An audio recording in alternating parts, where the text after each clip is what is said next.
आदाब नाजरीन, आप देख रहे हैं FTR न्यूज़ चैनल। बढ़ते हैं खबरों की तरफ। संगारेड्डी के मशहूर महबूब सागर में मछलियों के मर जाने की इत्तला मिलते ही जग्गारेड्डी साबिक रुकन assembly working president Congress party Telangana ने तालाब का मायना करते हुए कहा कि मछेरों की जानिब से 5 लाख मछलियों को महबूब सागर में छोड़ा गया था, जबकि 2 लाख मछलियां आलूदगी और ऑक्सीजन न मिलने की वजह से मर चुके हैं। इन्होंने ओहदेदारों से कहा कि वो फौरी मजीद 3 लाख मछलियों को बचाने के लिए फौरी इक़दाम करें और तालाब की साफ सफाई करें। इस खुसूस में इरिगेशन, बल्दिया और फिशरीज डिपार्टमेंट के ओहदेदारों से भी बातचीत की गई है और कलेक्टर को भी इत्तला दी गई है कि वो इस खुसूस में तहकीकात करते हुए इत्तला दें। इन्होंने कहा कि रेवंत रेड्डी चीफ मिनिस्टर के अलावा गुंडा सुरेखा वजीर दामोदर नरसिम्हा చెరువు అంటాము। ఇది అఫీషియల్ గా మహబూబ్ సాగర్ చెరువు। ఇది ఈ కింది బజార్ చెరువు మహబూబ్ సాగర్ చెరువు। ఈ చెరువు మీద దాదాపు 400 నుంచి 450 ఎకరాల భూమిలో నీళ్లు నిల్వ ఉంటాయి ఇక్కడ। ఇది చాలా పెద్ద చెరువు। దీని కింద వ్యవసాయం కూడా కొనసాగుతుంది। టౌన్కి సంబంధించిన గ్రౌండ్ వాటర్ కూడా ఇది కాలం చెరువు ఎప్పుడు తవ్వారో మాకు పుట్టక ముందు నీళ్లు తాగుతుంది బ్రహ్మణవాడ మొత్తం। ఈ చెరువు ఏంటంటే పూర్వం నాకు కూడా స్వాతంత్రం రాకముందే అప్పుడే కాలం ఇదంతా ఓకే। ఈ చెరువు ఏంటంటే ముత్తాను అన్నట్టు ఈ చెరువులో నీళ్లు ముంచుకపోయి తాగేటోళ్ళు ఆ కాలంలో అది చెరువు। ఇది చెరువు నీళ్లు తాగే కాలము తాగుకుంటే ఈ చెరువు మీద బెస్తోళ్ళు చేపలు పట్టుకొని బతుకుతుర్రి, సాగలోళ్ళు బట్టలు ఉతికి బతుకుతుర్రి, మన ఎవరో ఇళ్ళలో చనిపోతే మంగళలు వచ్చి ఈడనే సాగు చేసేటోళ్ళు। ఇదంతా ఆ కింది బజారు ఆడ ఈయనే ఉంది బొందలగడ్డ, ఆడికేసి ఈ చెరువుకి వచ్చేటోళ్ళు। ఇది మన ఈ సంగారెడ్డి కింది బజార్ చెరువు మహబూబ్ సాగర్ చెరువు। ఇది చరిత్ర। ఇది దురదృష్టం రాత్రి దాదాపు 5 నుంచి 6 లక్షల చేప పిల్లలను వీళ్ళు బెస్తోళ్ళు వదిలి చేపలన్నీ వదిలి దీని మీద వాళ్ళ జీవనోపాధి బెస్తోళ్ళంతా ఆ కుటుంబాలన్నీ దీని మీదనే డిపెండ్ అయ్యి ఉన్నాయి। కొన్ని ఏళ్ల నుంచి ఇది పొల్యూషన్ అయిపోయింది। సంగారెడ్డి ఎంటైర్ టౌన్ నీళ్ళంతా ఇక్కడికి వస్తున్నాయి, ఏం చేయలేని పరిస్థితి అయిపోయింది। నేను మొన్న ముఖ్యమంత్రి రేవంత్ రెడ్డి గారికి ఈ మహబూబ్ సాగర్ చెరువు గురించి నేను మళ్ళీ సెకండ్ తర్వాత చెప్తాను। ముఖ్యమంత్రి గారికి ఆల్రెడీ రేవంత్ రెడ్డి గారికి ఇచ్చిన కన్సల్ట్ ఆఫీసర్స్, HMD అధికారులు, ఇరిగేషన్ అధికారులు దానకిషోర్ గారు కానివ్వండి, HMD సి గారితో కూడా మాట్లాడినా ఇవన్నీ నడుస్తున్నాయి। ఇప్పుడు చెరువులు చచ్చిపోయి వీళ్ళకి జీవనోపాధి బెస్తోళ్ళ జీవనోపాధి బంద్ అయిపోయింది। ఇప్పుడు వీళ్ళ కడుపుకి మీద దెబ్బ పడ్డట్టే, వీళ్ళ జీవనోపాధి ఇదే, వేరేదేం లేదు వీళ్ళకి బెస్తోళ్ళకి సంగారెడ్డి। కాబట్టి ఈ రోజు తక్షణమే నేను వాళ్ళ అన్నంగా బెస్తోళ్ళంతా చెప్పాను కదా, సంగారెడ్డి బెస్తోళ్ళంతా చెప్పాను కదా, అధికారులు, ఇరిగేషన్ అధికారులు వచ్చారు, పొల్యూషన్ అధికారులు వచ్చారు, అండ్ మున్సిపల్ కమిషనర్ అధికారులు అందరూ వచ్చారు, అండ్ ఫిషర్ డిపార్ట్మెంట్ ఏడు కూడా వచ్చాడు।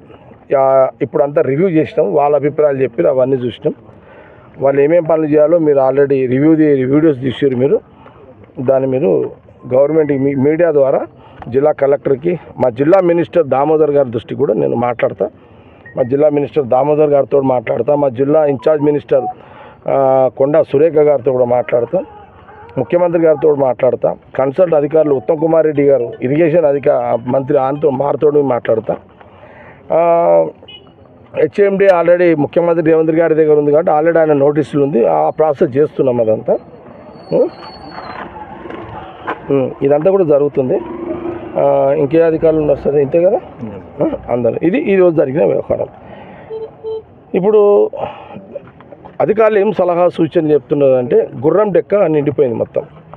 గుర్రం డెక్క తీయాలంటే మిషన్ ఆల్రెడీ HMD నుంచి తీసినాం, కానీ అది ఒక దిక్కు గుర్రం డెక్క తీస్తున్నాము, ఒక దిక్కు మళ్ళీ పెరుగుతున్నది।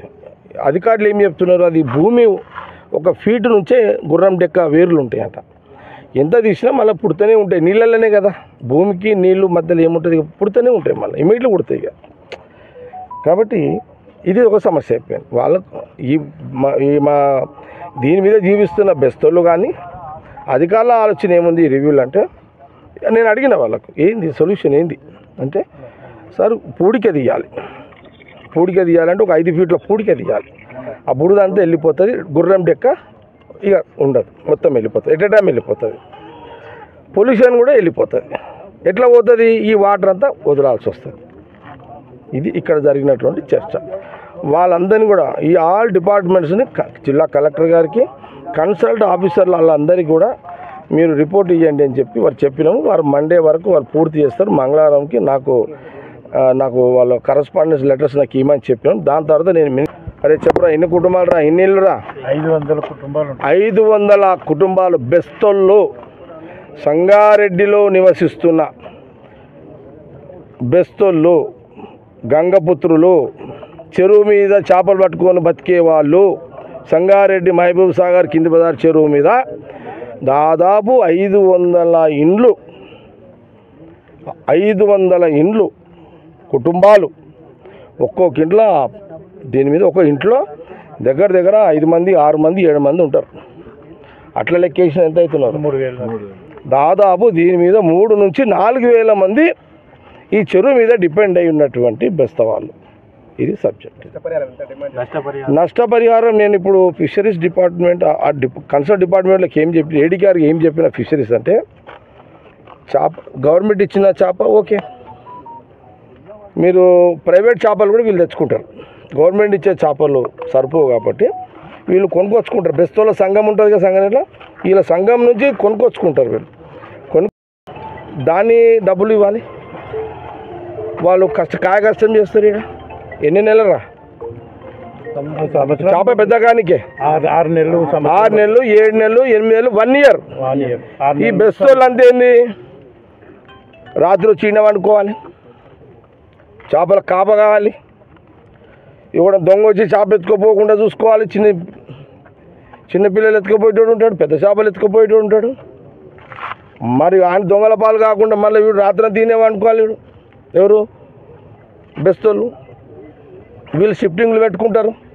మరి ఈరోజు రాత్రికి వీళ్ళు రేపు ఇట్లా పెట్టుకుంటారు. వీళ్ళు ఎంత కష్టంతో కూడుకున్న పని వీళ్ళు. మరి ఇప్పుడు